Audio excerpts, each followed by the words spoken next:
Listo, ya estamos grabando para empezar puntualitos. Muchas Si quieren gracias. ir poniendo el Es, power. claro que sí, ya tenemos por aquí 20 personas conectadas y seguro se van a ir conectando todos los demás. Bienvenidos a todos, muchas gracias. Qué bueno que nos acompaña nuevamente. Y bueno, pues vamos a comenzar. Adelante, José.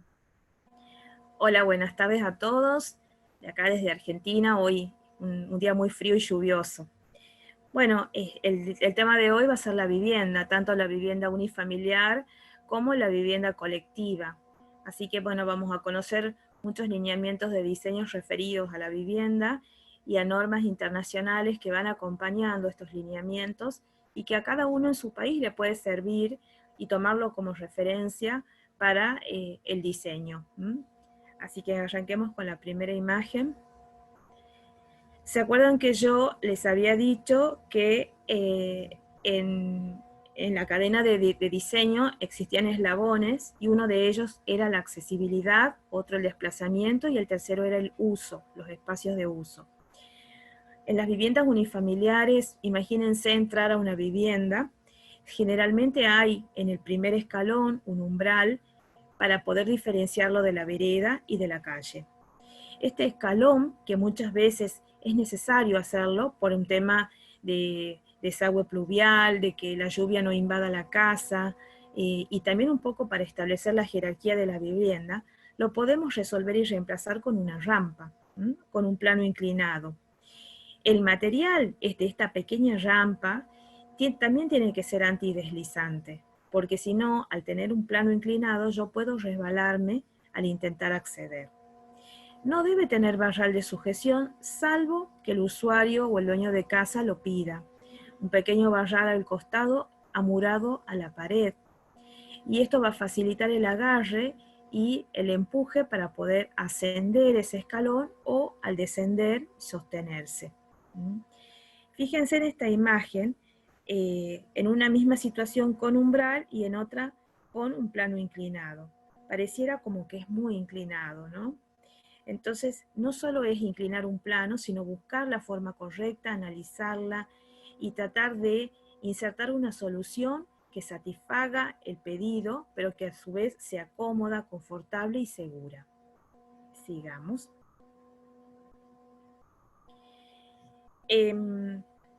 Normalmente los edificios construidos que encontramos en el área central o en las ciudades han planteado edificios con escalinatas de acceso.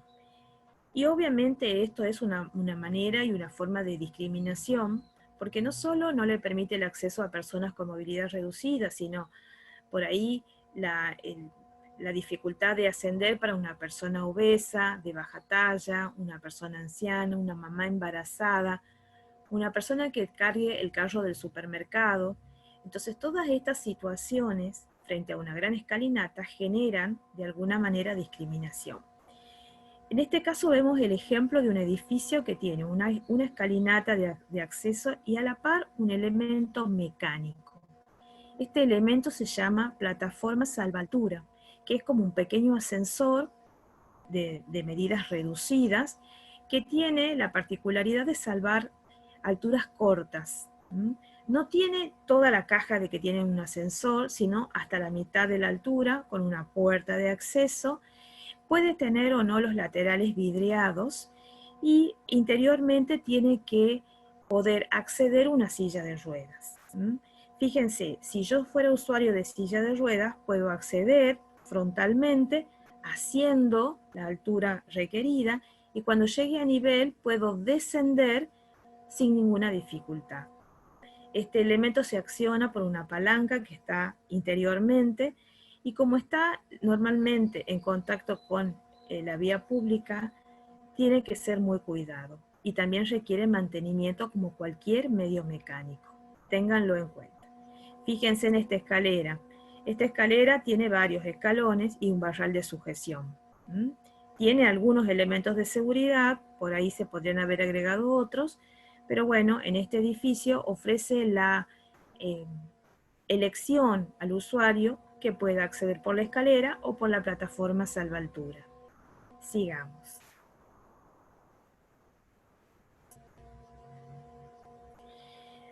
En el caso de que yo diseñe un edificio y desde el inicio considere la inclusión de una rampa, la rampa es un elemento, yo ya lo había aclarado en la primera clase, que tiene muchos elementos que contemplar. No es simplemente un plano inclinado, debe tener barrales de sujeción, bordes de contención, piso antideslizante, la pendiente adecuada, y el piso texturado o de color diferente en el arranque y en la llegada. Fíjense esa foto que tiene un cantero de flores rojas, tiene todos los elementos de seguridad. Los bordes de contención, el piso antideslizante, el barral a doble altura. Las terminaciones del barral son redondeadas para evitar elementos punzantes o puntiagudos. El diámetro del barral, del caño, tiene que ser de 4 a 5 centímetros, que es el diámetro de la mano, que me permite el agarre perfecto y el deslizamiento de la mano a través de ese barral. Hay muchos ejemplos de rampas construidas en las ciudades y que ustedes pueden obtener de internet, pero el elemento rampa es un elemento que le sirve a cualquier persona, con y sin discapacidad, siempre y cuando las pendientes respetadas sean las correctas. Sigamos. Una vez que accedo por la rampa, me encuentro con la puerta de acceso.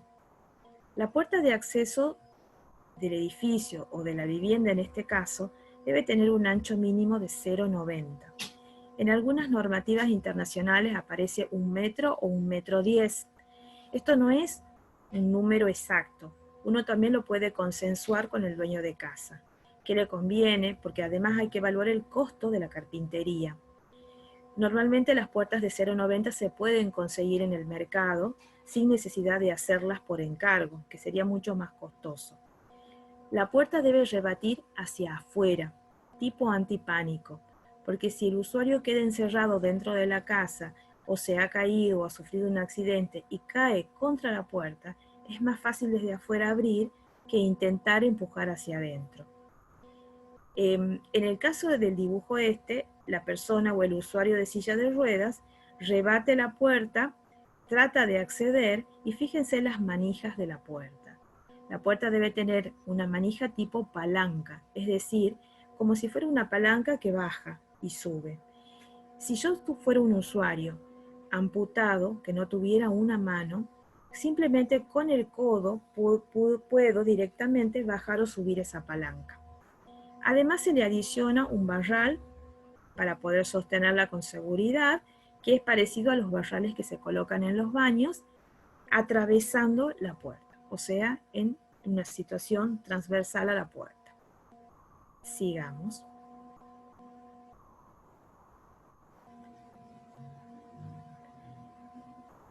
Recuerden que cuando yo hablo de un ancho mínimo de 0,90 es mínimo. Hay sillas de ruedas que pueden tener más porte o menos porte. Normalmente las sillas de ruedas modernas que se están fabricando son más pequeñas, no tan portantes o ostentosas como se hacían en años anteriores. Entonces por ahí 0,90 muchos me dirán que les resulta muy ancho. Sin embargo, hay personas ancianas o personas muy obesas que usan silla de rueda y necesitan una silla de rueda de más ancho. Entonces por eso se habla de 0,90.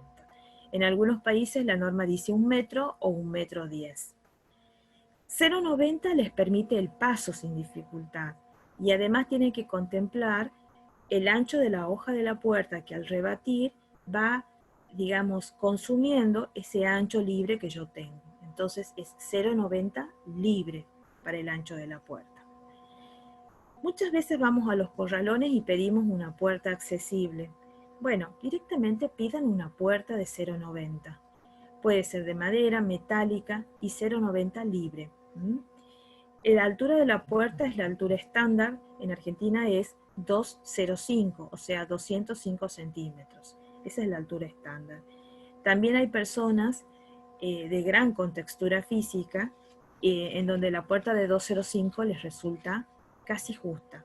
Entonces, en esos casos, yo tengo que contemplar al usuario y consultar la ejecución de una puerta más alta, de mayor altura.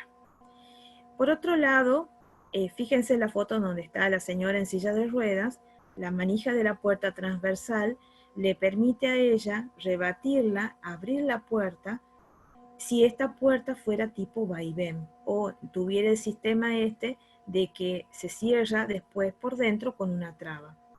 Existen muchos mecanismos de apertura de puerta. Estudien la manera más apropiada para su cliente, vean qué le conviene, que si es una persona que tiene movilidad reducida en las manos o no, porque muchas veces suponemos que el usuario va a querer una puerta de tal modelo y realmente no es lo que él pretendía o no es lo que deseaba para lo que es el conjunto de la vivienda. Sigamos.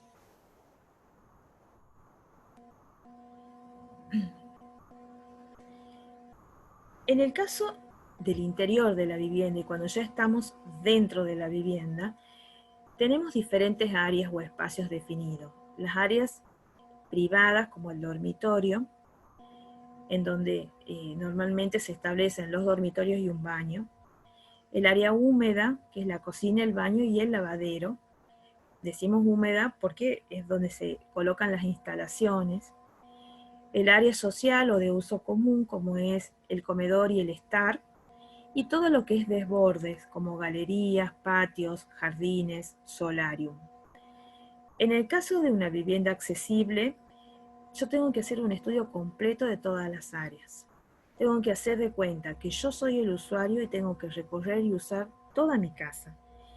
Fíjense que un dueño de casa tiene que saber si funcionan todas sus partes completamente, si las puertas accionan bien, si la grifería funciona, si el dormitorio, las luces, etc. O sea, yo tengo que conocer una por una las partes de la casa para poder tener la seguridad de que me voy a poder mover por toda la casa con autonomía. Tengo dos amigos ciegos que habitan solos, viven solos. Entonces, según su experiencia, ellos viven en un departamento en el centro de la ciudad y han establecido que quieren tener las luces prendidas, por lo menos la luz del estar y la luz del hall de entrada. Entonces ellos han hecho una identificación en la llave de la luz de prendido y apagado. Muchas veces las teclas de la luz ya vienen con lucecitas rojas que identifican, pero ellos, al ser ciegos, no lo pueden ver. Entonces identifican las llaves de la luz para saber si está prendida o apagada. Por otro lado, la vivienda de una persona ciega también requiere orden, saber dónde están todas las cosas, porque es más difícil la búsqueda. Entonces, el diseño de los espacios tiene que acompañar y satisfacer a ese usuario. Por eso, no es que yo diseño para un ciego, no, yo diseño para este usuario que tiene una discapacidad concreta y que necesita que los espacios respondan a su vida cotidiana y le ofrezcan confort y seguridad. Sigamos.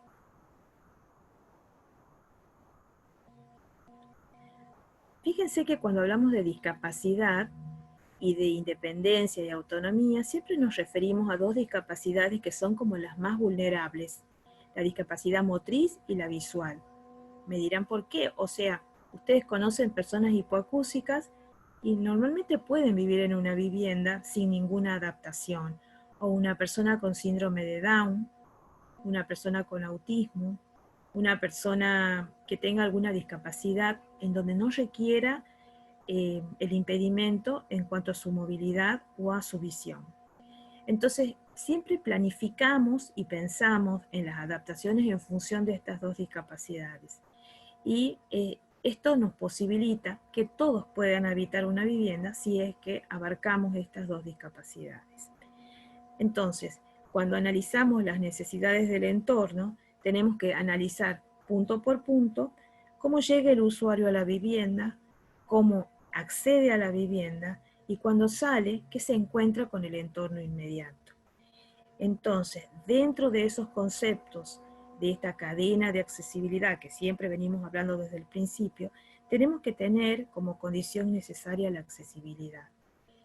En esta imagen que vemos en perspectiva, vemos una vivienda pequeña que tiene el acceso, tiene la puerta abierta, hacia la derecha tiene una cocina con un comedor y un estar, una sala muy amplia, y hacia la izquierda tiene los dormitorios y el baño.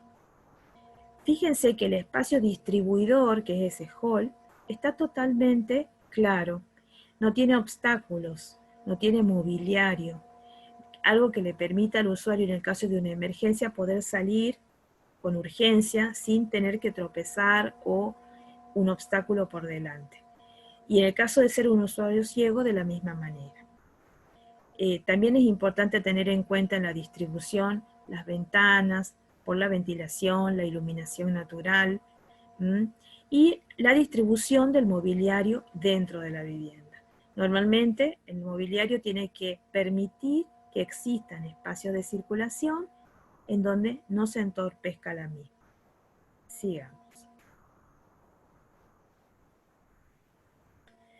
En cuanto a los dormitorios, en el área social, habíamos dicho el estar y la sala, en el área privada, los dormitorios. En este caso vemos la imagen de un dormitorio para un matrimonio con una cama de 2 plazas. Tiene un placar en el acceso hacia uno de los lados, la puerta rebate hacia adentro. Tiene ahí dibujada una luz roja que puede ser una luz que indica alguna alarma. Tiene una ventana y en el corte se ve también una cama. En el caso de los dormitorios, que son los lugares de descanso, siempre es conveniente tener en cuenta que dentro del dormitorio tengo que describir el círculo de 1,50 m de diámetro, porque la persona usuaria de silla de ruedas tiene que entrar al dormitorio, poder circular, para elegir si quiere ir hacia la cama, si quiere ir hacia el placar, o quiere ir hacia la ventana, o si tuviera otro mueble, un escritorio, acceder al escritorio. La distancia que tiene que haber entre los elementos que están dentro del dormitorio tiene que ser mayor a 80 centímetros. Fíjense, ya estoy disminuyendo 10 centímetros con respecto al ancho de la puerta. Porque es un espacio de circulación. Y ustedes me dirán, ¿por qué varía? En realidad, si lo puedo hacer de 90, lo hago. Lo que pasa es que a veces los dormitorios que se construyen en viviendas que uno adquiere a veces en planes de vivienda o en barrios, son pequeñas. Entonces 80 centímetros es como lo mínimo que puedo dejar. Además, entre la distancia de la cama y la pared o lo que tenga más próximo debe haber 90 centímetros. Porque el usuario tiene que poner su silla de ruedas al costado y hacer la transferencia hacia la cama. Tengo que evitar de colocar objetos pequeños, evitar colocar plantas, objetos que me obstaculicen la circulación. Yo en lo personal no recomiendo las alfombras sueltas. Si todo el piso fuera alfombrado, probablemente, pero también es dificultoso para el usuario de silla de ruedas. Tengan en cuenta eso, que las alfombras, en muchos casos, el usuario no las necesita o no lo cree conveniente o no les gusta. La altura de la cama no debe ser una cama muy baja, entre 45 y 50 centímetros. Fíjense que el inodoro para personas con discapacidad tiene 58 centímetros de altura, justamente para evitar que el usuario se siente tan bajo y después tenga que volver a su silla. Con la cama pasa lo mismo, podríamos optar por 50 centímetros. Pero, sin embargo, pregunten siempre al usuario. Es el que les va a responder con mucha idoneidad cuál es su necesidad urgente, cuál es su necesidad real. Además de la cama aparecen armarios, placares que están empotrados en la pared. Normalmente estos elementos de carpintería tienen puertas. ¿Cómo es el sistema de puertas? ¿Los puedo hacer de abrir? Sí, pueden ser 2 puertas de abrir, pero al abrir la puerta me consume espacio. Y si yo estoy en un espacio pequeño, no es conveniente. Entonces es preferible la puerta corrediza, ¿m? Que es un recurso muy usado y que no les consume espacio. Por otro lado, también todo lo que es el sistema eléctrico, todo lo que son llaves de la luz, enchufes, tomas. Si estoy sentado en una silla de rueda, la altura mínima desde el piso al enchufe tiene que ser de 0,40 y la altura máxima 1,10 m, que es la altura que yo puedo, desde sentada en la silla de rueda, alcanzar con la mano. Además de enchufes, tomas y todo lo que es el elemento eléctrico, también puedo disponer del bucle magnético, porque si yo soy hipoacústica, necesito el bucle magnético para poder escuchar la televisión o escuchar música con parlantes sin interferencia de ruidos externos. Recuerden el bucle magnético, yo les prometí que les voy a enviar un manual de construcción del bucle al final de las clases para que lo puedan sugerir o consultar con algún ingeniero electrónico para ver si lo pueden construir. También es necesario dentro de la habitación algunos productos de apoyo, barrales de sujeción o elementos. Imagínense que ustedes son ancianos y que tienen entre 80 y 90 años, viven solo en un departamento y de mañana no se pueden levantar de la cama si no tienen un elemento para poder tomarse e impulsarse de la cama. Entonces a veces muchas personas solicitan barrales de sujeción verticales al costado de la cama para poder tomar el impulso y levantarse. Son elementos que aparecen dentro del diseño y lo tienen que considerar. Y tienen que haber lugares específicos de colocación e instalación. Sigamos.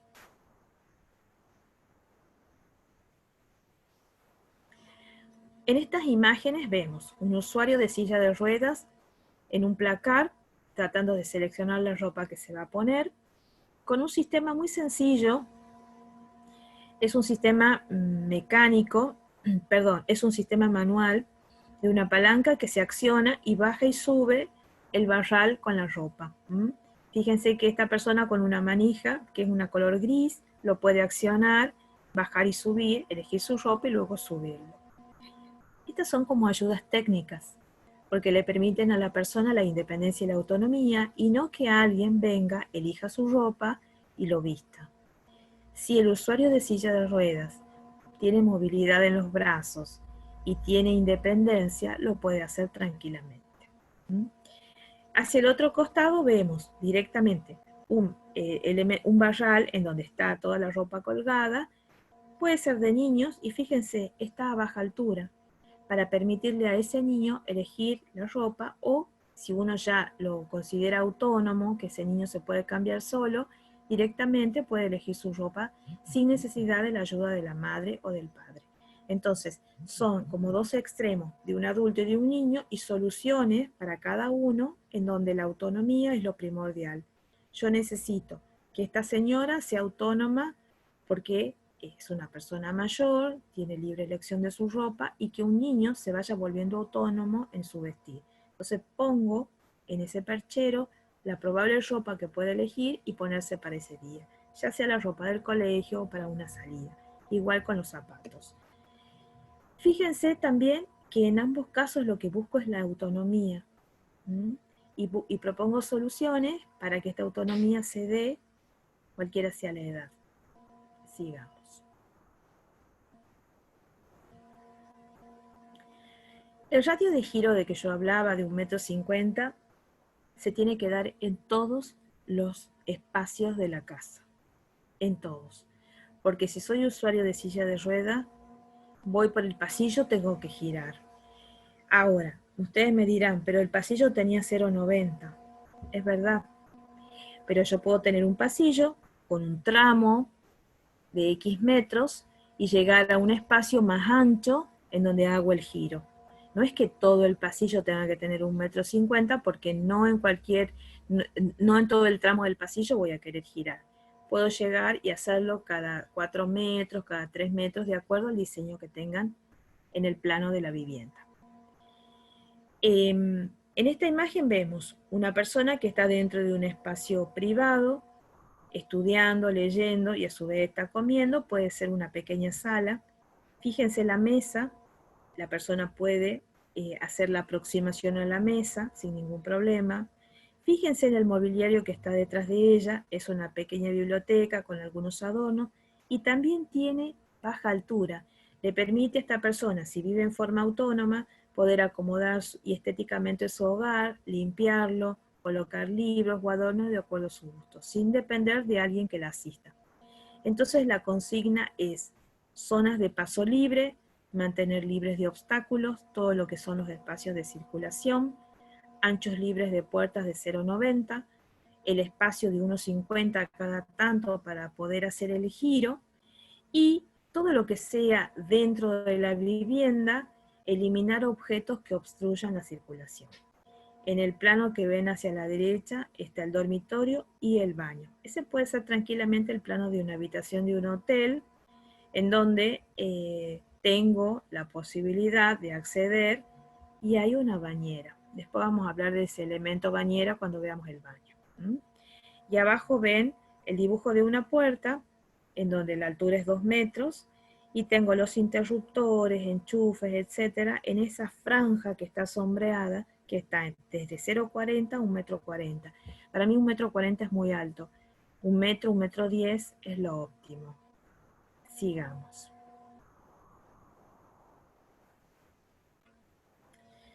Bueno, la cocina. Dentro del área húmeda tenemos la cocina. La cocina muchas veces es el lugar en donde permanecemos mucho tiempo en el día. Existen viviendas que tienen cocinas pequeñas o cocinas comedor, en donde integran el comedor a la cocina, entonces el espacio se agranda aún más. Fíjense la cocina, cuando veamos el video se van a dar cuenta, puede tener mucha modernidad, elementos mecánicos, mesadas que suben y bajan, alacenas que suben y bajan, o soluciones muy sencillas que se adaptan a la accesibilidad y que le permiten a personas de bajos recursos resolver la accesibilidad en su cocina. ¿Qué alimentos son los que uso en una cocina? En primer lugar, la mesada, incluida la bacha, donde está la pileta. En segundo lugar, la zona de guardado, las alacenas. La zona de cocción, donde está propiamente la cocina. Y la zona de conservación, que es la heladera. La forma de la cocina puede ser una cocina lineal, una cocina en U, una cocina en L, como están los dibujos abajo, o una cocina enfrentada. En cualquiera de los 4 casos, tengo que describir el círculo de 1,50 m. Y además tengo que tener en cuenta las distancias recomendadas entre estos elementos o entre estas acciones. Porque si yo estoy cocinando y de pronto me olvido un elemento que está en la heladera o que está en la alacena, mi giro me tiene que permitir el dar vuelta con la silla y buscar esos elementos. Entonces tiene que haber ahí una distancia mínima para poder hacer el giro. Los espacios de guardado son fundamentales, porque permiten el orden, eliminar obstáculos, no importa que no estén en el piso, pero están en la mesada. Y recuerden que una persona ciega tiene que tener todo muy ordenado para volver a encontrarlo al otro día. Entonces, los espacios de guardado son fundamentales. Sigamos. En este caso vemos acá hacia la izquierda una foto que es una cocina que tiene un revestimiento color verde. Y fíjense que la mesada está a doble altura. De pronto, lo que no tiene bajo mesada está a menor altura y lo demás está sobreelevado. La bacha permite a la persona aproximarse porque no tiene bajo mesada. Y hay otro lugar de cocción donde está la cocina, porque se ve ahí el extractor de aire para la cocción de los alimentos. En la planta que está dibujada se ve las medidas mínimas que son necesarias dentro de la cocina, el radio de giro de 1,50 m y la secuencia: cocción, heladera, lavado, cocción, que es cuando yo saco de la heladera los alimentos, los lavo y van a cocción. Esa sería como la secuencia mínima de la cocina. Además existe un espacio de circulación que está uniendo las dos puertas y que permite el giro de 1,50 m en el espacio interior de la cocina. En la foto más grande ven una cocina, también muy parecida a la que está en el dibujo, y que tiene resuelta la accesibilidad eliminando el bajo mesada. Ahora, el tema de la grifería es la monocomando, yo ya les había dicho en la clase anterior, la grifería monocomando o palanca permite a una persona que no tenga movilidad en los dedos simplemente bajar la palanca y accionarla sin necesidad de hacer este movimiento con los dedos, de rotación, que muchas veces no tenemos motricidad fina en la mano y esto no nos permite abrir el caño o el grifo, digamos. Sigamos. Bueno, en el caso del baño, el baño dentro de la vivienda es uno de los espacios que más, con mayor porcentaje ha habido accidentes, muchas veces muertes, y si no las consecuencias han sido justamente una discapacidad motriz. El baño tiene que ser un espacio pensado y resuelto.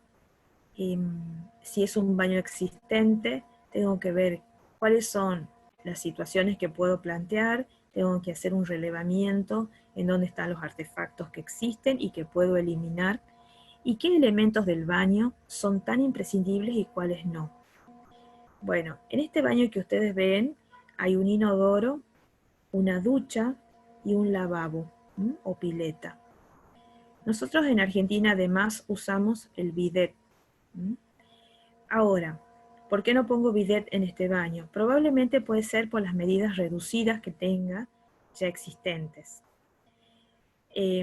Por otro lado, el bidet se puede reemplazar con otros sistemas de higiene personal que existen en la actualidad en el mercado.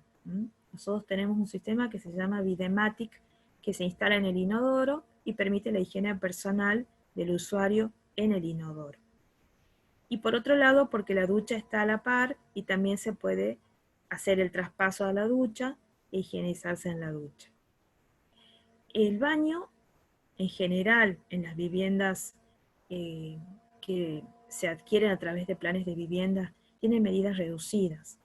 Algunos oscilan entre 1,20 m por 2 metros, o perdón, 1,20 m por 1,50 m.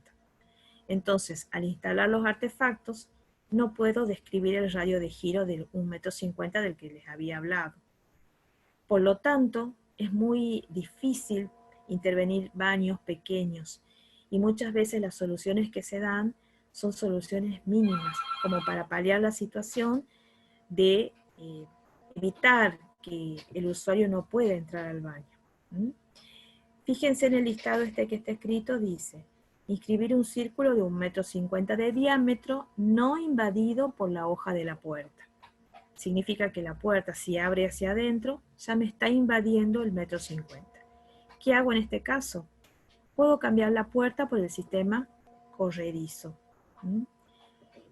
No es muy costoso y no me permite, me permite la circulación interior con el diámetro de 1,50 m.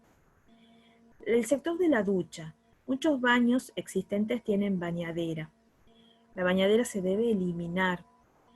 Por supuesto, siempre consensuando con el usuario. Si el usuario no quiere eliminar la bañadera, existen recursos de adaptación para poder ingresar con seguridad. Pero si la movilidad es muy reducida, les aconsejo eliminar la bañadera. Al eliminar la bañadera, existe y se crea el espacio de ducha. Entonces, dentro de ese espacio, colocar elementos de seguridad, como lo ven en el dibujo, como son los barrales de sujeción. Por otro lado, deben considerar la pendiente de evacuación del agua, que tienen que ser menos del 2% en la pendiente del piso, porque si es más del 2% y la persona tiene poca estabilidad al caminar, puede caerse, puede marear y caerse. El espacio de transferencia, que es el espacio que queda a la par del inodoro, debe tener mínimo 0,80 o 80 centímetros. ¿Por qué esa medida? Porque yo tengo que estacionar la silla de rueda a la par del inodoro, levantar el barral rebatible que está a la par del inodoro, que es como una barrera, y transferirme al inodoro. Además, dice, debe disponer un asiento adosado abatible y con respaldo. En realidad, esto es optativo. Cuando yo levanto la tapa del inodoro y me siento en el inodoro, ya estoy transferida al inodoro. Entonces puedo directamente hacer uso del artefacto, pero respetando todas las medidas y las distancias que hay entre los barrales y el inodoro. Del lado de donde están el inodoro existen los barrales fijos y móviles. Esos barrales, después les voy a pasar un catálogo, existen de muchas líneas y de muchas marcas, pero ustedes los pueden hacer y confeccionar con un herrero. No es necesario comprar lo que existe en el mercado, o si lo prefieren. En esta época que estamos viviendo, donde seguramente adquirir un objeto o salir a comprar resultaría un poco más difícil, lo pueden hacer fabricar con un buen herrero. La pileta o el lavabo no debe tener pie. Esto significa no debe tener un pedestal para que yo me pueda aproximar con la silla de rueda y no tropezar o chocar mis rodillas con este pedestal. La altura del inodoro debe estar entre 45 y 50. Bueno, yo difiero con eso. La altura para mí debería ser un poquito más alta. Pero también depende de la contextura física del usuario. Si es una persona que juega al básquet en silla de rueda, seguramente 50 centímetros va a ser muy poquito. Si es un anciano que hace mucho tiempo es usuario de silla de ruedas, seguramente 50 va a ser bueno. Entonces, evalúen ustedes la altura que quieren del inodoro y hagan la elección más conveniente. Sigamos.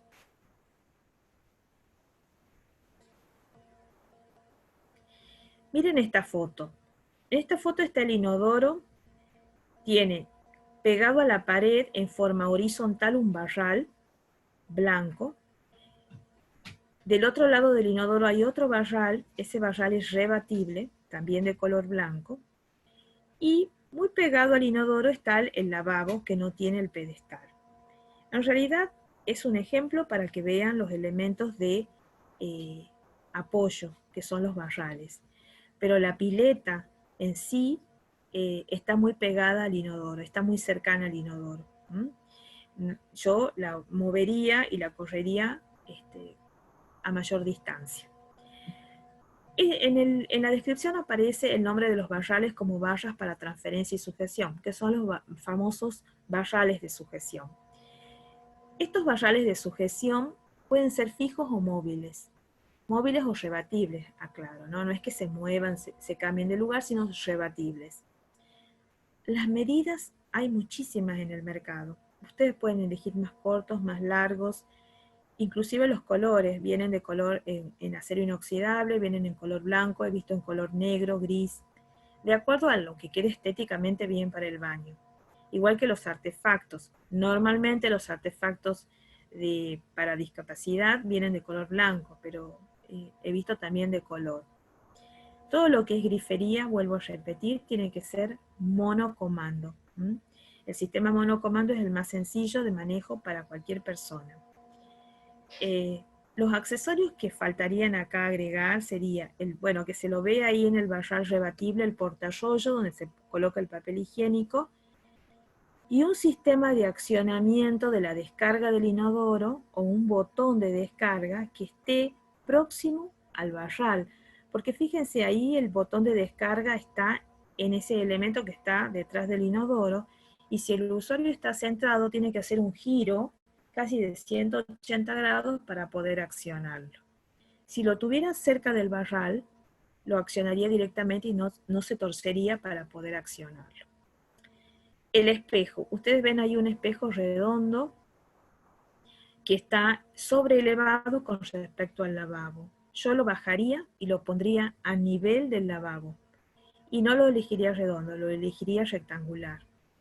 Las formas y las posiciones son muy importantes. Si yo fuera una persona de baja talla, necesito el espejo lo más bajo posible. ¿Mm? Y obviamente la pileta también, depende de la altura del usuario. Todos los otros elementos que aparecen en el baño, iluminación, ventilación, timbre de emergencia o avisador luminoso, deben estar instalados. Si soy una persona hipoacúsica y me quedé encerrada en el baño, puedo accionar un timbre, pero si mi familiar también es hipoacúsico, puede ser una señal luminosa. Esos son elementos adicionales o de apoyo que se instalan en el baño para emergencias. O si me he caído, si pido ayuda, lo que sea, lo puedo accionar mediante un timbre o un botón luminoso que se enciende en el momento que yo pueda pedir ayuda. También existen sensores de movimiento que cuando la detectan a la persona caída, o sea que están a la altura de 0,40 del piso, también se accionan con un sistema de sensor de calor y se prende el botón luminoso de emergencia.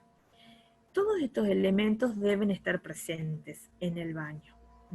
Y si son baños, por ejemplo, de geriátricos, de centros de día, de residencias de ancianos, con más razón, casi una obligatoriedad, porque nos anuncian y le anuncian al personal en el caso de alguna emergencia.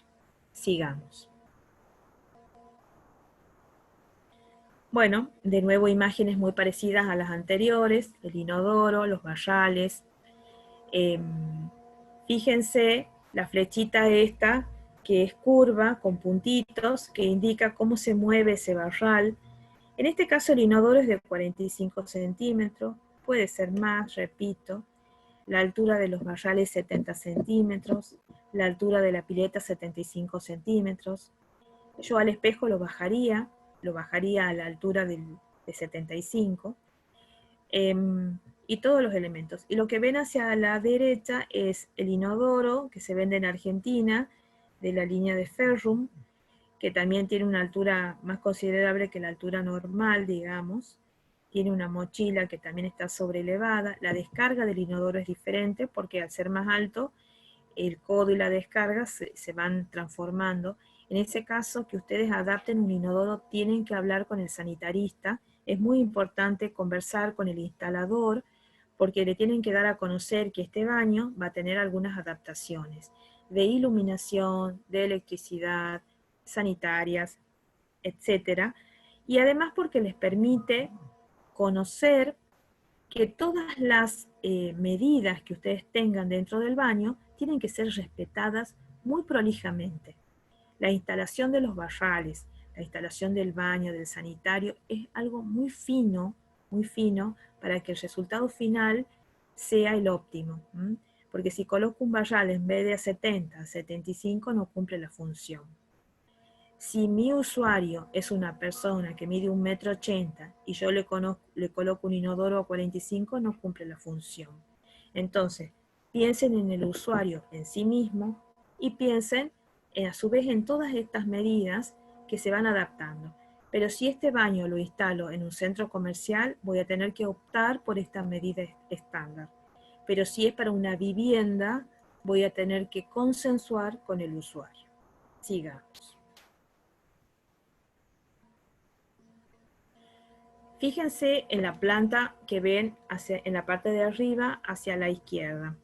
Tiene un inodoro, el barral, una pileta o lavabo y la puerta abre hacia afuera.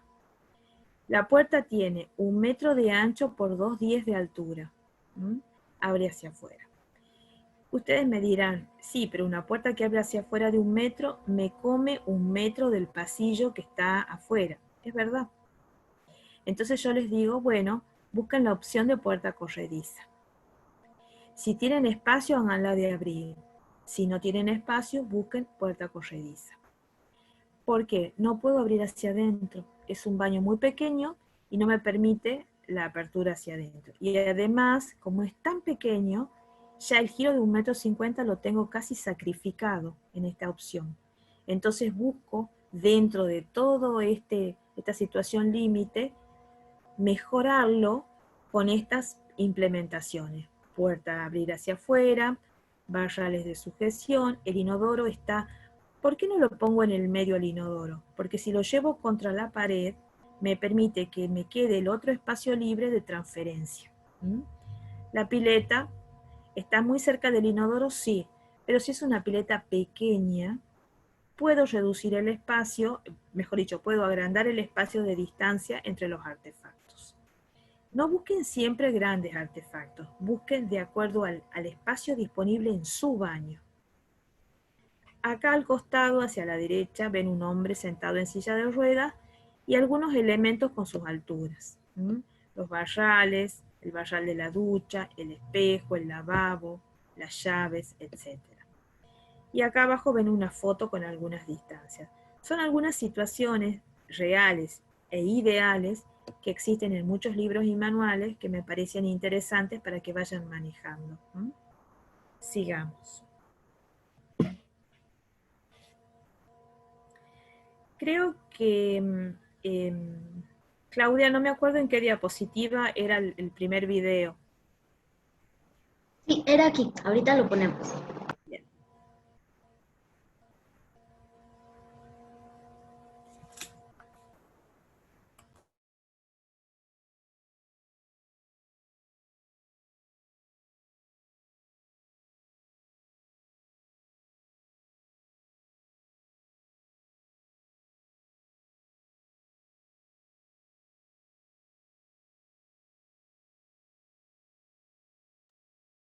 Bienvenidos al CIAPAT. El CIAPAT es el Centro Estatal de Autonomía Personal de Ayudas Técnicas. Dependemos del INSERSO, actualmente dentro del Ministerio de Sanidad, Servicios Sociales e Igualdad. Y entre muchas de las cosas que realiza el CIAPAT tenemos una exposición de productos de apoyo donde hemos integrado un demostrador de aplicaciones de las nuevas tecnologías dentro de la vivienda. Así que si queréis pasamos a verlo. Bueno, aquí tenemos distintas formas de poder acceder a la vivienda. Si es una persona que tiene poca precisión en los movimientos y no puede manipular una llave, pues puede directamente portar en su bolso o en su silla de ruedas. Si es un usuario de silla de ruedas, una tarjeta de proximidad, de tal manera que sería la tarjeta de proximidad la que abriría la puerta. Estos sistemas pueden convivir con los contactos convencionales de tal manera que el resto de usuarios de la vivienda o del acceso al portal pues podrían tener una llave y abrir la puerta con la propia llave. Si bien una persona que está dentro tiene una discapacidad sensorial o tiene problemas auditivos, podemos tener conectado el timbre de la puerta a una baliza y a las luces de la vivienda, de tal manera que las luces parpadean y entonces me avisa de que está sonando el timbre. Si queremos abrir la puerta de forma remota y no tenemos la posibilidad de acceder hasta la puerta, los sistemas de automatización de la apertura se pueden realizar a través de un pulsador que puede llevar el propio usuario y además podemos combinarlo con una cerradura que podría ser una cerradura electrónica. Para abaratar esa solución podemos ir a un cierre que es mecánico, que pasa la llave, con lo cual la puerta queda completamente cerrada y segura y que se puede accionar la apertura a través de un mando a distancia. Una vez que queremos abrir la puerta, mandaríamos la señal. La comunicación entre ambos es inalámbrica, funciona con un sistema de comunicación de bajo consumo que es en Ocean. Podemos tener también un sensor que me indique que la puerta está abierta por si es una persona con algún tipo de demencia, para evitar que pueda salir de forma no controlada. Si el usuario quiere contestar al videoportero y no tiene capacidad para manipular los botones, podemos dotar al videoportero de un pulsador de gran superficie y de fácil manipulación que me permite contestar o me permitiría abrir la puerta, que puede ser alámbrico como está aquí o podría ser inalámbrico y lo portaría el propio usuario. Si el usuario tiene poca movilidad y utiliza silla de ruedas, podría también accionar la apertura de la puerta con un pulsador de pie, de tal manera que no tiene que hacer ninguna manipulación con las extremidades superiores y simplemente empujar el pulsador con los pies en la silla de ruedas, pues abriría la puerta. Si el usuario es una persona con algún tipo de discapacidad intelectual, pues podemos dotar también de un recordatorio que cuando vaya a salir... Antes de cerrar la puerta, recuerda que tienes que apagar todas las luces y los fuegos de la cocina. Podemos pregrabar unos mensajes para que sean cosas que tenga que hacer antes de marcharse. Cerrar la ventana. Coger las llaves de casa. Bueno, ahora vamos a ver la posibilidad de manipular todo el sistema de control de entorno a través de un dispositivo periférico, bien sea un tablet, un ordenador, un iPad, un teléfono, aquel dispositivo que le sea más fácil al usuario. Entonces, si tenemos un ordenador, podemos tener un programa de gestión, como puede ser este, en el que ahora mismo veis la planta de la exposición y en el que podríamos manipular pues, las luces, la apertura de la puerta. Podríamos subir y bajar el mobiliario, podríamos tener el control de las alarmas, podríamos manipular productos de apoyo pues como las camas articuladas o las grúas, y todo esto mismo lo podríamos tener también en el iPad. Podríamos encender y apagar las luces, podríamos abrir la puerta. Este programa que hemos estado viendo ha sido desarrollado por una empresa que es la misma que tiene los kits que nos sirven para abrir la puerta y el kit de comunicación para las personas con discapacidad auditiva, que es LEA Soluciones.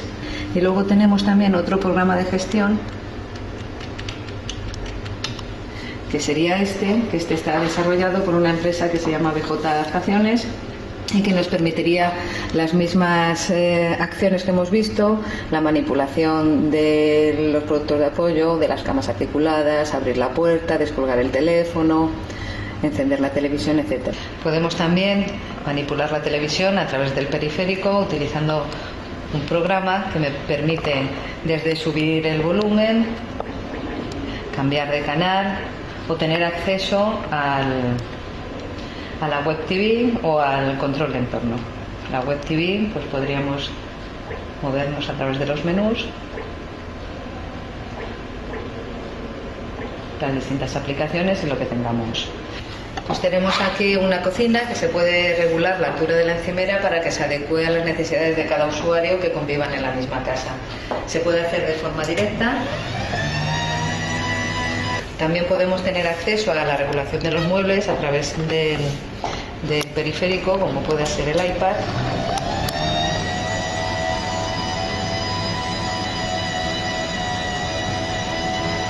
Podemos tener también dispositivos inalámbricos que no necesitan energía eléctrica para funcionar. Funcionan con un sistema de comunicación que es en Ocean y que me permite también la manipulación de estos elementos. Podemos tener también regulación del almacenaje, de tal manera que podemos tener almacenado en altura y hacerlo accesible simplemente pulsando un botón, ya que el mueble baja y avanza para poder ser fácilmente alcanzable desde una altura inferior. Tenemos también aquí la recreación de un baño público, en el cual está dotada de una puerta automática. Podemos acceder al interior. Una vez en el interior podemos accionar un pestillo automático, de tal manera que si alguien quiere entrar desde el exterior ya la puerta no funciona, y aparte del pestillo automático tenemos un sistema de detección de caída. Ha sido desarrollado por una empresa española, LEA Soluciones, de tal manera que son dos detectores a dos alturas diferentes y están programados de tal manera que cuando solo detecta el de la parte inferior, entiende que hay una persona que ha caído en el cuarto de baño y pasado unos segundos que se pueden programar, saltaría una alarma. La alarma puede ir a una centralita, puede ir a una baliza o puede ir a través de una llamada de teléfono pues a un teléfono programado. La posibilidad de que un usuario dentro de un cuarto de baño tenga un accidente es muy alta si es una persona que tiene grandes problemas de movilidad. Si es un usuario de silla de ruedas, tiene que hacer la transferencia de la silla a los distintos aparatos dentro del cuarto de baño y eso pues puede producir situaciones de riesgo. Entonces, aparte de tener el detector automático, podemos tener también un detector, más que un detector, un tirador que puede accionar una alarma. Este normalmente se puede dotar de un cable que se pone de forma perimetral en todo el recinto para facilitar al usuario que lo pueda accionar en cualquier momento. Una vez que se acciona el tirador, salta la alarma, también saltaría a una centralita o a una llamada de teléfono. Otra posibilidad para poder manipular el sistema de control puede ser a través de un mando a distancia. Un mando directo que puede actuar sobre los distintos elementos, la cama, la puerta, la persiana, la luz. Y también me permite, si tengo muy poca movilidad, utilizar un conmutador que enchufado a este mando me va a accionar a través de un movimiento voluntario muy pequeño una acción sobre este mando. Comenzaría un barrido de secuencias y una vez que se sitúa sobre la acción que queremos realizar, pulsaríamos otra vez y se accionaría. Puede ser un conmutador como este, que es muy sensible, o puede ser un conmutador que necesite un golpe poco especializado, por ejemplo, o de soplido. Hay muchas alternativas. Este también me permite tener programadas escenas, a escena de dormir. Entonces me baja la persiana, me cierra la puerta, me apaga las luces. Podemos tener conectada una grúa de techo, de tal manera que yo puedo de forma autónoma llamar a la grúa. Podemos llamar a la grúa, pueden buscarnos.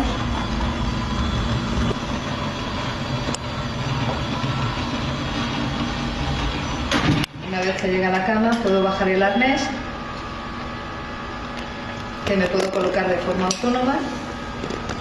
También depende cuál sea el grado de movilidad del usuario, pero una vez que tengo colocado el arnés, pues puedo volver al cuarto de baño y utilizarlo pues, sin tener que necesitar la ayuda de otra persona. Podemos tener también una alfombra con un detector. Si hay alguna persona con algún problema de demencia y no queremos tenerla controlada por si se levanta por la noche, de tal manera que cuando pise la alfombra salte una alarma que me avise.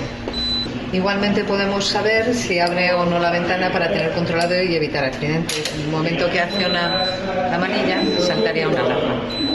Tenemos también un armario automático, de tal manera que podemos almacenar en altura y gestionarlo para que me salga en un lugar accesible. Eso que tenemos aquí es un prototipo, existe un modelo más nuevo con un display. De tal manera que una vez que ya tenemos almacenadas las cosas en el armario, pues puedo llamar a uno de los cajones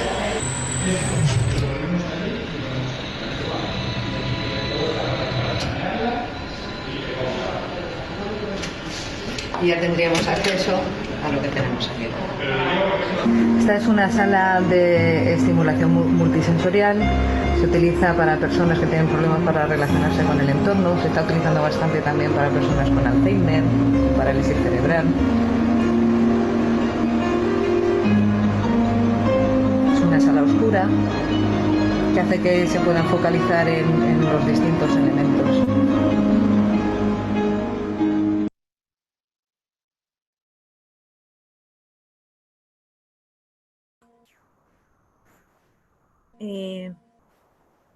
Bien, les propongo una pausita de 5 minutos, un poquito más, y luego continuamos con la segunda parte. Perfecto, entonces regresamos en 5 minutitos.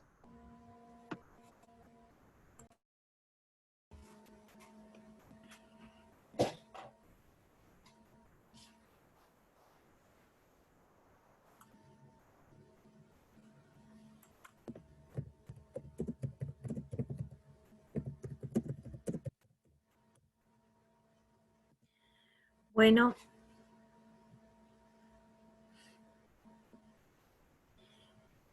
antes de empezar y seguir con el Power, les quiero hacer una breve reflexión del video que vimos. Si bien es cierto las soluciones que hemos visto en el video son costosas, yo primero les había mostrado en el video soluciones menos costosas. Las soluciones que son costosas se pueden conseguir. Inclusive nosotros en Argentina, en la Universidad Tecnológica Nacional, que es una universidad que forma ingenieros, muchos chicos han desarrollado como tesis finales estos productos y con un costo más bajo. No sé si se han visto el arnés que va por el techo, por el cielo raso, y que recorre toda la casa para una persona con movilidad reducida. Le permite la independencia, aún teniendo una discapacidad severa. Pero bueno, son soluciones que uno va evaluando y consensuando con el propio usuario.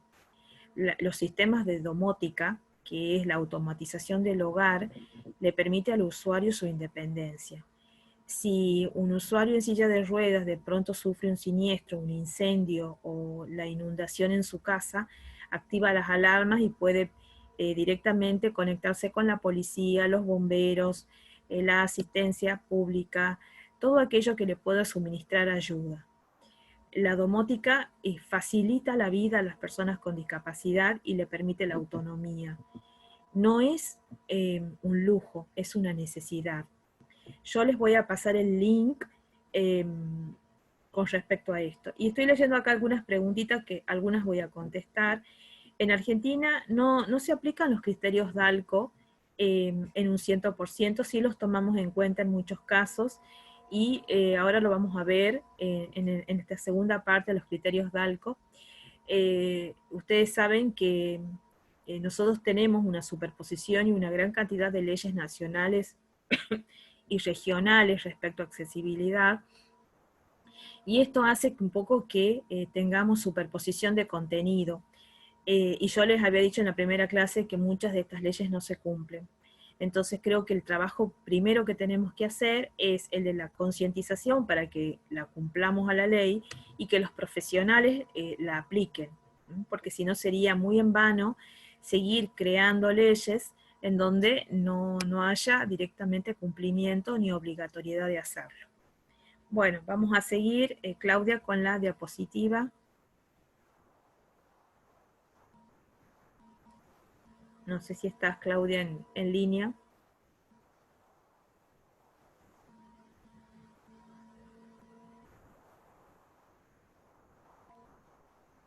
Sí, le estamos poniendo la presentación. Muy bien.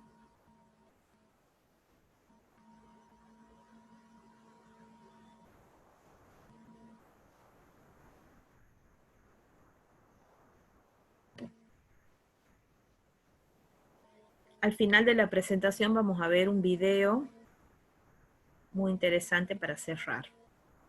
¿Allí ya se está viendo? Sí, ahí sí. Perfecto.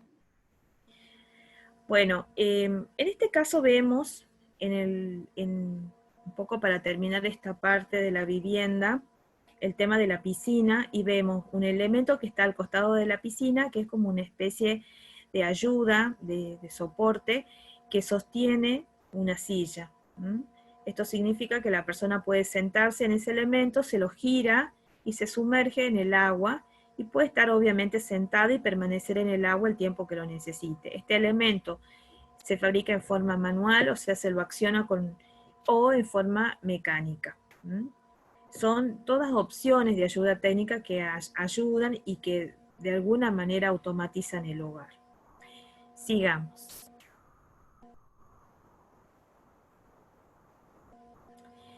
Cuando nosotros vimos el video estas imágenes están un poquito definidas, pero cuando yo les mande el material van a encontrar imágenes mejores, ¿no? Es un poco también porque a veces cuando envío el material no puedo elegir muchas imágenes que tengan sean muy pesadas para poder enviarlo. Pero estas son como un resumen, todas las opciones que hemos visto. El tema de acceder mediante una rampa, los elementos de la rampa. El tema de usar los espacios en el interior de la casa, dormitorio, cocina, baño, sala de estar. El tema de los barrales de sujeción. La altura de los enchufes de la luz y los que accionan la luz. El alcance que yo tengo, si estoy en mi dormitorio, en donde coloco la ropa, el alcance que tengo, la mínima altura y la máxima altura. Si tengo que sentarme en una mesa, ¿qué altura tiene que tener la mesa? O sea, son como todos los conceptos y lineamientos que tengo que respetar en el hogar y que considerar a la hora del diseño. En el lado derecho de la imagen vemos una imagen de un señor que está frente a una ventana y acciona con un elemento la apertura de la ventana. Lo mismo que si estoy en el baño y me sostengo a través de esta grúa que yo les había dicho que va por el techo. Siempre tengo que tener en cuenta que esto que les dije recién, que la domótica no es un lujo, es una necesidad. Y muchas veces las personas con discapacidad no tienen familiares, viven solas, pero sí tienen la posibilidad económica de automatizar en algunas partes de su hogar para tener seguridad y autonomía. Fíjense que poder cerrar la ventana y asegurarla y poder trabarla y tener seguridad es fundamental, o activar la alarma en el caso de un asalto, de un incendio, de una inundación. En la automatización del hogar también implica seguridad, por eso muchas veces los hogares, aún que no habiten personas con discapacidad, tienen activadas sus alarmas en el caso de un siniestro. Por otro lado, muchos geriátricos y residencias de ancianos han incorporado los sensores de humo, sensores de agua, sensores de ruido, para poder controlar a los ancianos en el caso de que estén perdidos o que sufran alguna desorientación y necesitan ubicarlos. La orientación es fundamental, entonces con estos elementos y los sensores ayudan en el caso de una residencia donde habiten muchos ancianos. Sigamos. Fíjense la distribución de este plano. Es también un pequeño departamento que tiene un acceso. Tengo una especie de living o sala de estar, un pequeño lugar para almorzar o comedor, la cocina en forma lineal, el espacio de guardado, el placar, el dormitorio, que se cierra con unas puertas corredizas que se pliegan hacia un lado y que pueden generar un espacio mucho más amplio. Pero fíjense el baño, qué importante la superficie del baño en comparación con la superficie de todo el espacio habitable. Es un baño muy generoso. Además de poder describir el círculo de 1,50 m, tengo un espacio muy generoso en la ducha, muy generoso a la par del inodoro, el espacio del lavabo, y un espacio que puede ser un espacio de guardado. Tiene una puerta corrediza. Y yo ahí podría haber puesto una puerta que rebata hacia afuera, sí podría, pero como era el espacio de llegada del departamento, no era conveniente. Entonces opté por la puerta corrediza. El sistema de abrir hacia afuera, nosotros acá en Argentina lo tenemos muy generalizado y ya muy usado. La puerta puede rebatir hacia afuera y hay puertas de doble rebatimiento, hacia afuera o hacia adentro. Así que, por supuesto que encarece mucho el costo de la carpintería, pero en el caso de las puertas de acceso, se usan mucho en las viviendas. Y además se usan en el caso de edificios públicos, como edificios de oficinas, bancos, iglesias, escuelas, centros educativos, recreativos y oficinas de trámite. Es la famosa puerta antipánico. ¿Qué otra cosa vemos en este plano? La distribución del mobiliario.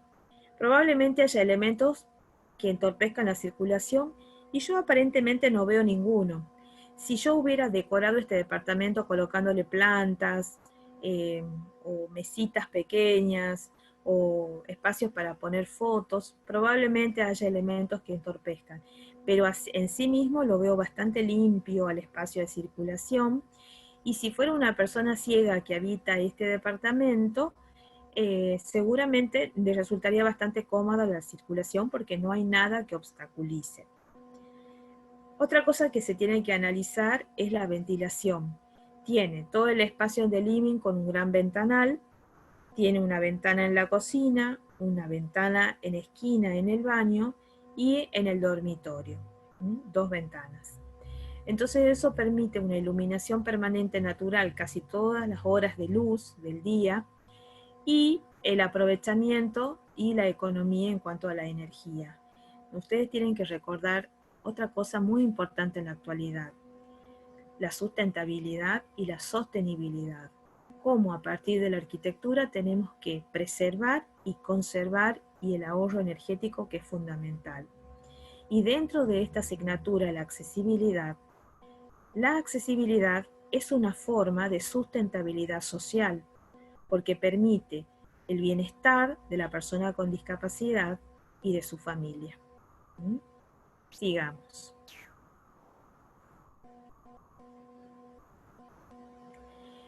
En el caso de viviendas colectivas o edificios, los accesos también deben estar resueltos. En este caso vemos una gran escalinata y un elemento mecánico para acceder, que es la famosa plataforma salvaaltura. También tengo el mismo sistema que tengo en una vivienda familiar. Me refiero al sistema de recorrido. Accedo, circulo y llego al espacio de uso, que son los departamentos o las unidades habitacionales. Acceder al edificio de la forma más autónoma e independiente posible. Yo podría usar esta escalera si no fuera una persona con discapacidad, tranquilamente lo podría hacer.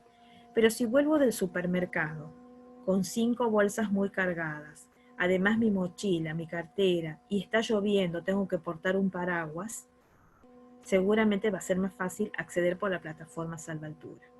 Entonces tengan en cuenta que no es solo para la persona con discapacidad, es para todos. Por eso la palabra o las palabras diseño universal son tan abarcativas que abarcan toda la diversidad humana. Sigamos.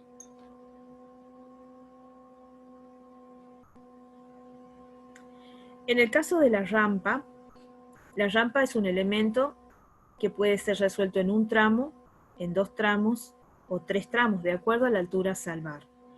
Siempre es conveniente que la pendiente sea del 8%, porque es la pendiente como promedio, en donde cualquier usuario lo puede hacer con total independencia. Y no invadir el espacio público. En el ejemplo de la foto está invadiendo el espacio público. No sería un buen ejemplo en el sentido de la ubicación de la rampa. Pero ¿qué pasó? El dueño de la casa o el dueño del edificio no quería sacrificar parte de su frente y romperlo para hacer la rampa, entonces la puso en la vereda. En muchos lugares eso es una contravención, entonces tiene que ser multado. En otros lugares tal vez no, depende también del ancho de la vereda. Pero en este caso el usuario invadió el espacio público y eso no es correcto. Sigamos.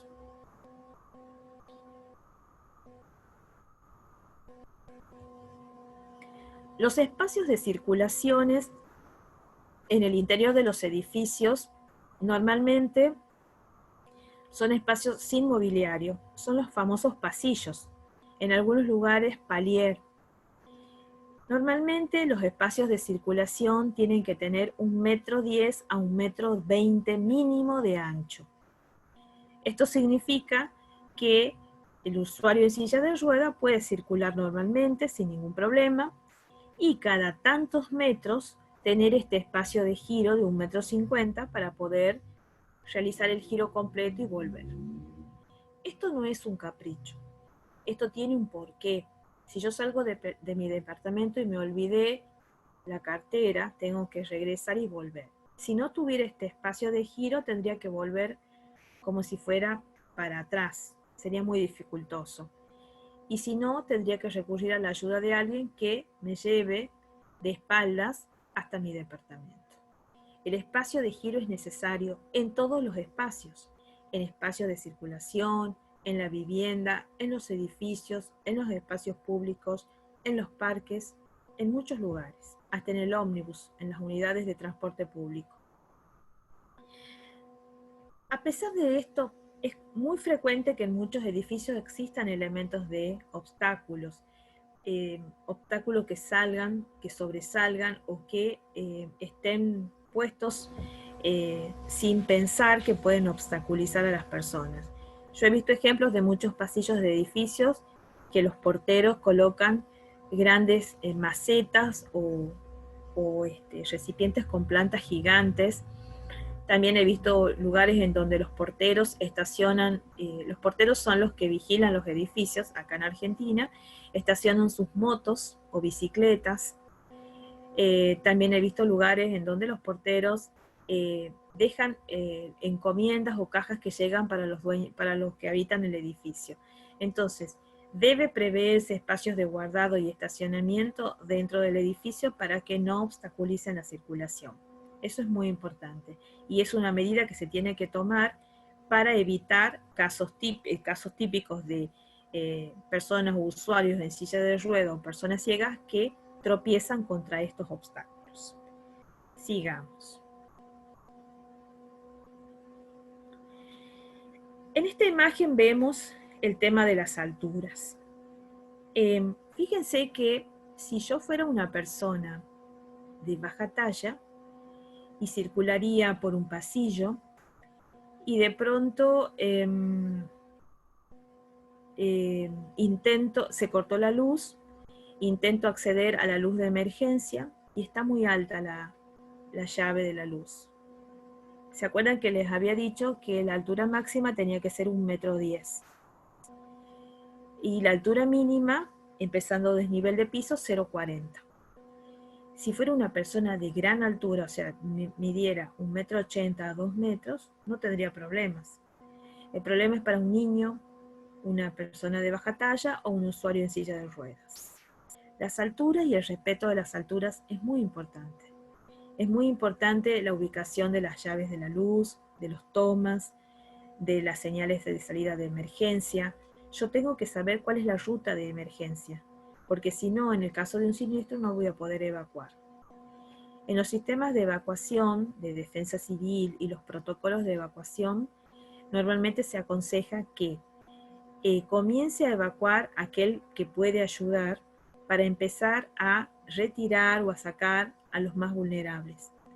Muchas veces los ancianos, los niños y las personas con discapacidad sienten y se atormentan porque piensan que no los van a rescatar. Yo creo que debe existir un protocolo muy claro para casos de siniestros y en este caso los pasillos de circulación juegan un papel importante. Porque recuerden que en un siniestro no se puede evacuar por el ascensor.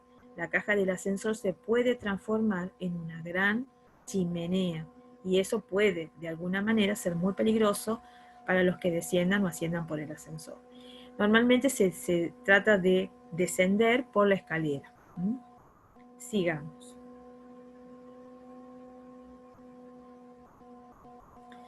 Bueno, las relaciones entre las dimensiones que yo les decía, de ancho y altura, tienen que ver con lo que nosotros conocemos como la maniobrabilidad, que es la capacidad que tiene el usuario para poder elegir hacia dónde quiere ir y cómo lo va a hacer.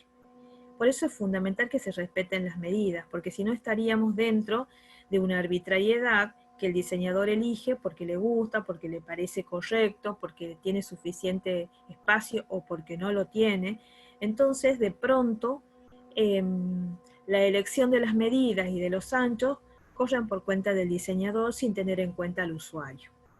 La maniobrabilidad es el espacio que necesita el usuario para poder elegir hacia dónde quiere ir y cómo va a llegar. Si va a llegar caminando, si va a llegar en silla de ruedas, si va a llegar en bicicleta, si maneja un andador, un bastón, muletas. En este caso las dimensiones tienen gran importancia y yo no puedo no hacer caso a lo que estipula la ley. Yo les dije en la primera clase que ustedes tienen que hacer una revisión de sus propios códigos de edificación y de sus leyes nacionales. Y busquen los lineamientos técnicos de esas leyes. Y si no las tienen, traten de impulsar leyes que sí las tengan para que esto quede perfectamente estipulado. Y lo puedan exigir en que el cumplimiento sea en todos los edificios públicos y privados de uso público. Porque si no vamos a estar cayendo en algo que yo tal vez lo diga y que los ciudadanos de otros países o los que no tengan normativa vigente al respecto de la accesibilidad se vean vulnerados en sus derechos porque realmente no van a tener herramientas legales para hacer cumplir. Sigamos.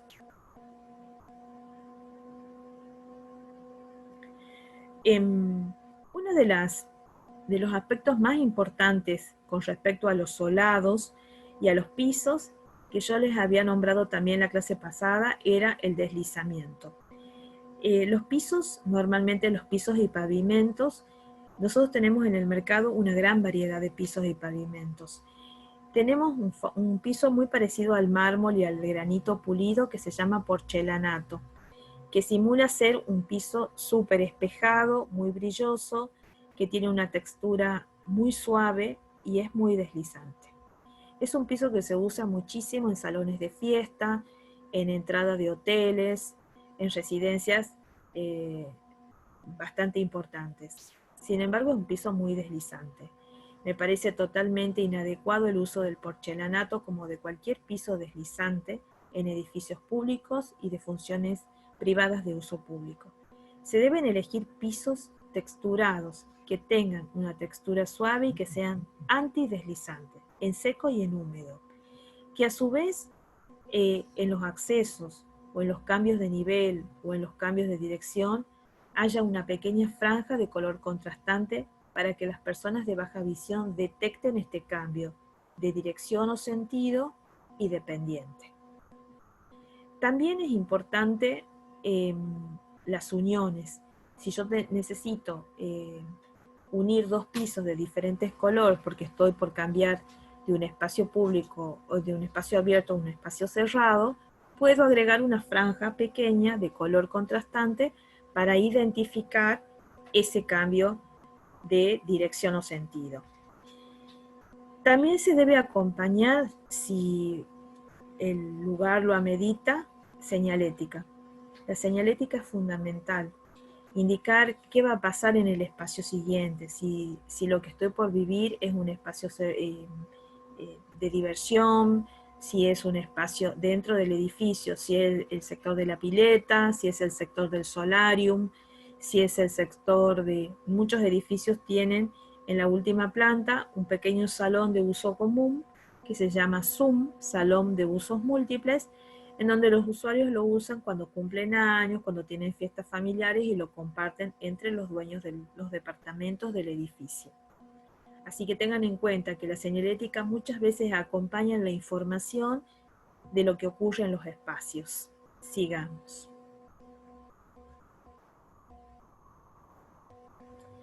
Bueno, cuando hablábamos de rampas, que yo les decía, tenemos que exigir la construcción de rampas, ¿qué pasa cuando el edificio no puede hacer una rampa? Porque no hay espacio para el desarrollo de la rampa y porque además es un edificio de patrimonio que no me permiten romper todo el piso o la parte de la carpintería o el frente. Se recurre a esto que son los medios mecánicos. Los medios mecánicos son elementos que se fabrican en la actualidad y que sirven para salvar los desniveles. Uno de ellos es el ascensor. Otro de ellos es la plataforma salvaaltura, que es esta que ven acá en la parte de abajo a la derecha. Y esta señora que viene subiendo por la escalera, sube por una plataforma salvaescalera. Esto es una plataforma que sigue la línea de la escalera, la pendiente, y va ascendiendo en su propia silla de ruedas. Sigamos.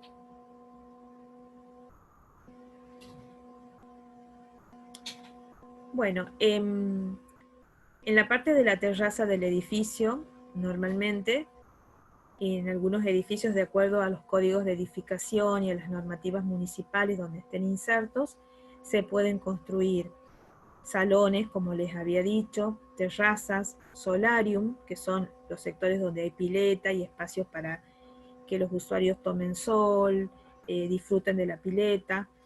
También existen los espacios de administración, esos pueden estar ubicados en la planta baja, jardines o espacios de desborde. Todos estos espacios de uso común del edificio, que los puede usar cualquiera de los habitantes del edificio, también tienen que tener accesibilidad, porque si no, uno de los habitantes se va a ver vulnerado y puede considerarse discriminado dentro de su propio hábitat, de su propio hogar. Entonces la pileta debe tener algún elemento de accesibilidad, la terraza se debe poder acceder a través del ascensor, el solarium debe tener en lo posible sin desniveles, debe tener algún sanitario que sea accesible, los jardines también y los espacios de desborde. Piensen que el que disfruta de una pileta puedo ser yo, mi vecino, mi hijo, mis padres, un amigo que invito. Entonces, la diversidad que habita en el edificio se tiene que ver reflejada en esta accesibilidad que yo ofrezco en estos espacios comunes. Sigamos.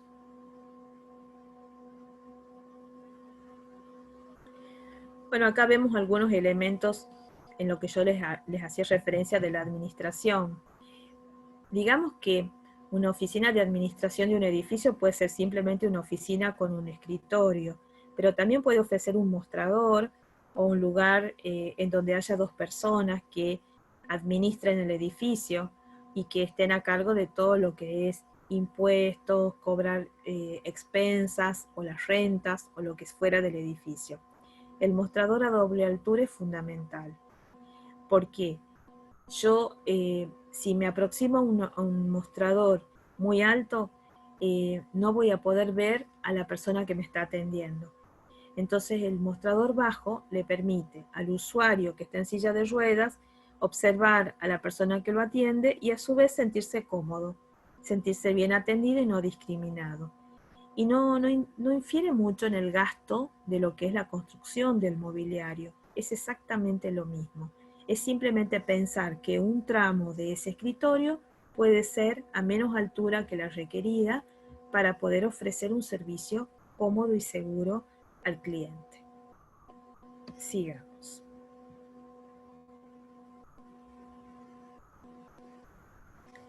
Bueno, acá vemos un pequeño plano de un solarium de un edificio. Esto es la terraza, el último piso en donde está la pileta.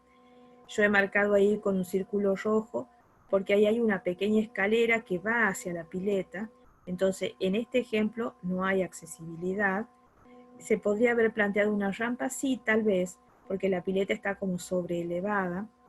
Se podría haber planteado, fíjense acá hacia el costado izquierdo, hay como una especie de rampa que va acompañando, probablemente pueda ser el elemento en el que yo acceda a través de esta rampa a la pileta. Siempre tengo que tener en cuenta la comodidad del usuario. Y esta pileta no tiene cómo acceder una persona en silla de ruedas. Tal vez una persona ciega pueda acceder, tal vez una persona hipoacúsica pueda acceder, pero una persona con movilidad reducida no. Y tengo que tener en cuenta todos estos elementos. El tema de la seguridad es importantísimo. Cuando veamos imágenes de elementos deportivos, les voy a mostrar todas las opciones que se pueden hacer en adecuaciones de piletas con rampas. Sigamos.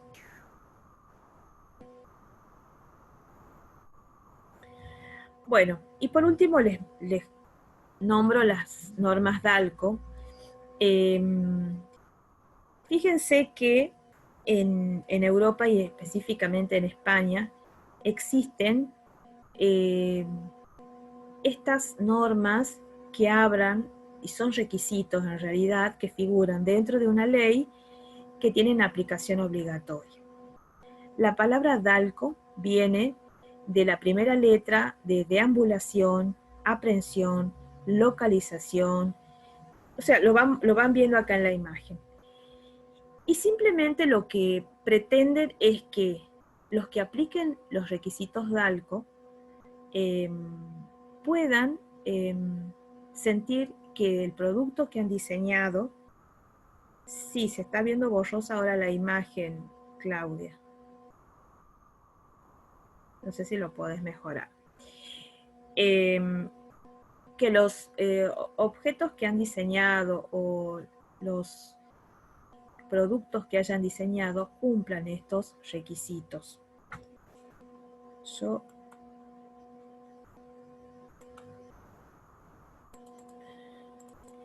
Fíjense que las normas DALCO además también califican calidad, porque están mostrándome a mí cómo las actividades básicas de la vida humana se van resumiendo en estas 4 actividades.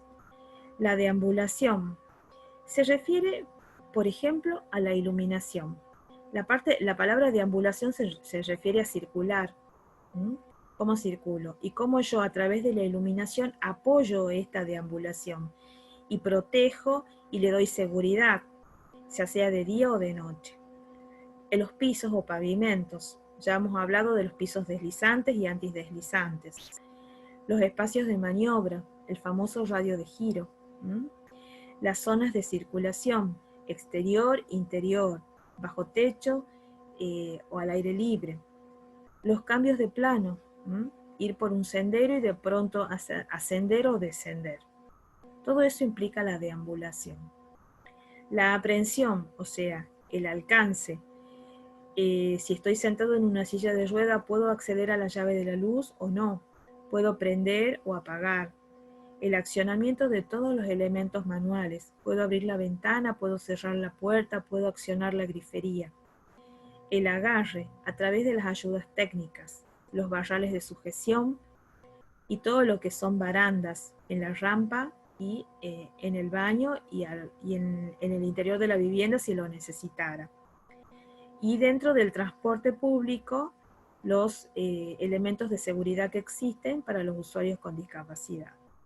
La localización que se materializa a través de la señalética, muy importante. Y otros medios de localización, como pueden ser, ¿se acuerdan que les nombré en la primera clase? El código QR.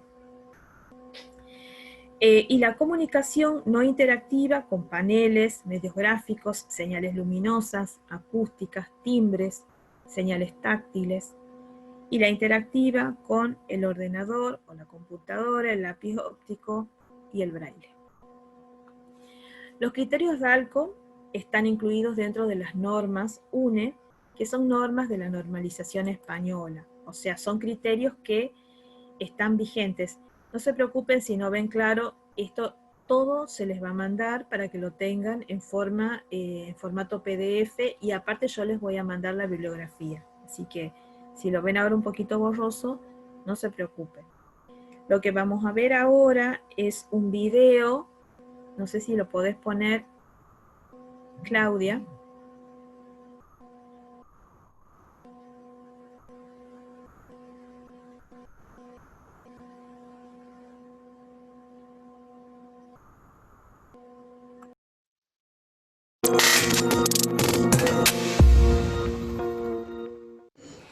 Hola, soy Paloma Cid Campos, terapeuta ocupacional del área de accesibilidad universal e innovación de Fundación 11.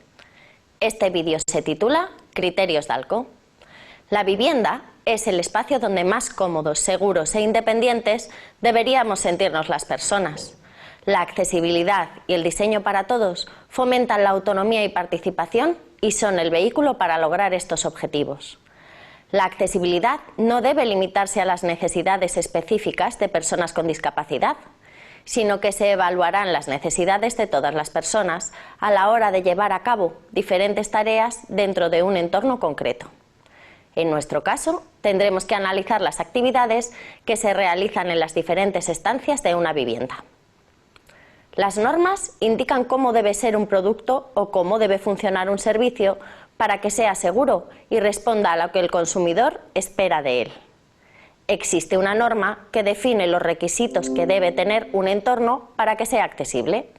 Se trata de la norma UNE 170.001-1.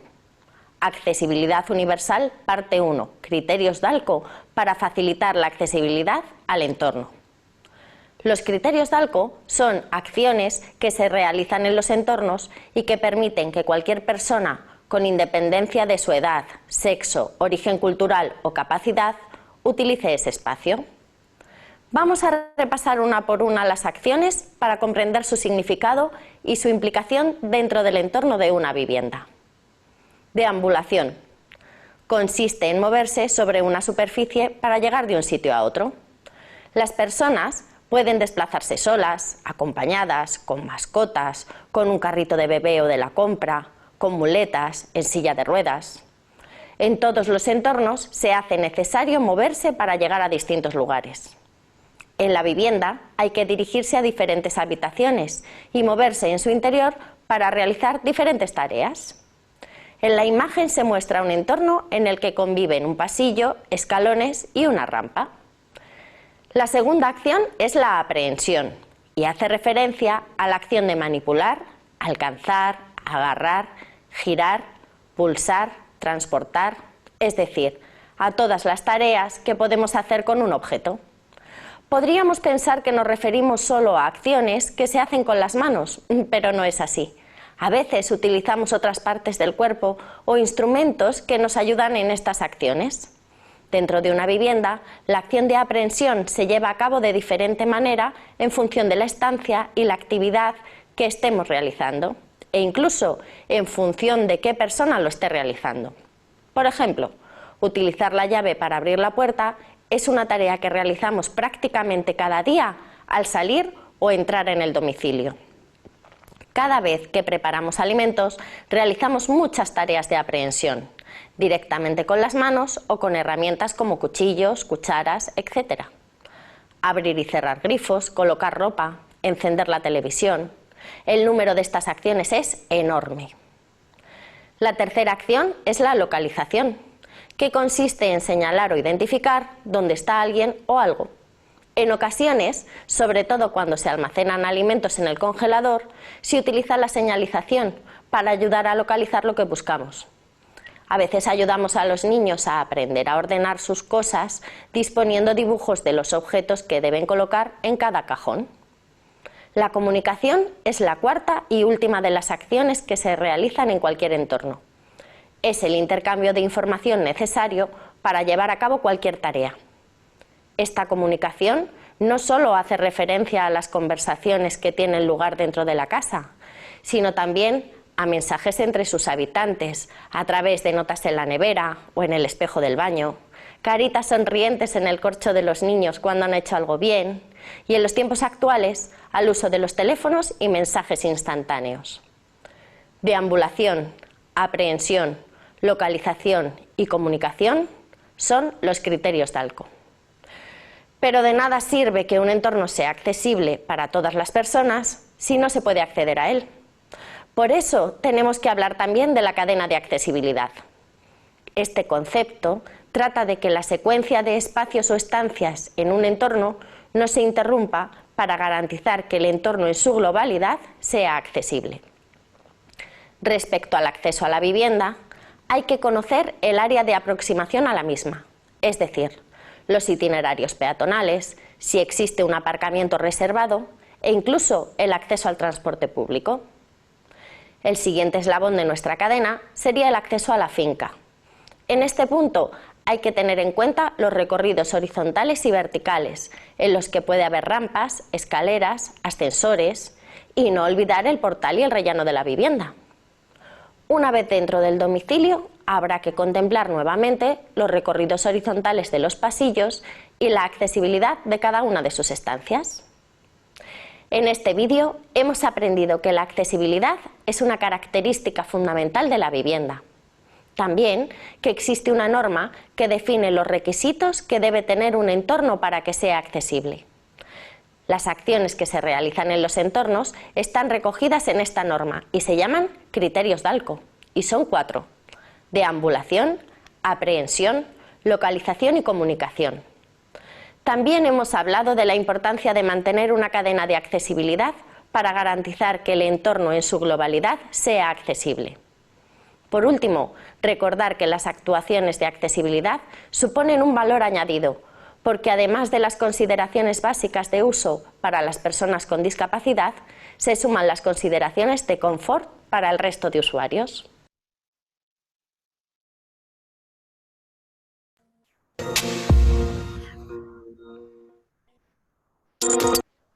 Bueno, ustedes vieron que un poco el video resume mucho la clase de hoy, de cómo hemos hablado sobre la cadena de accesibilidad, los criterios Dalco, y esto cómo se aplica en la vivienda, en un edificio o en cualquier edificio público o privado de uso público.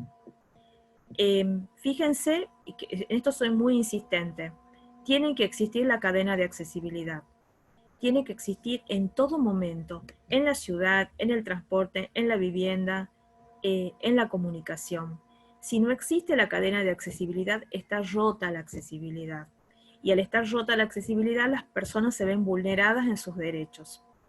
Por otro lado, quiero adelantarme, yo le voy a pasar a Claudia el enunciado del trabajo que van a hacer como finalización de este curso, pero tiene que ver con esto, con los criterios Dalco y la cadena de accesibilidad aplicada a un ejemplo concreto que les voy a dar.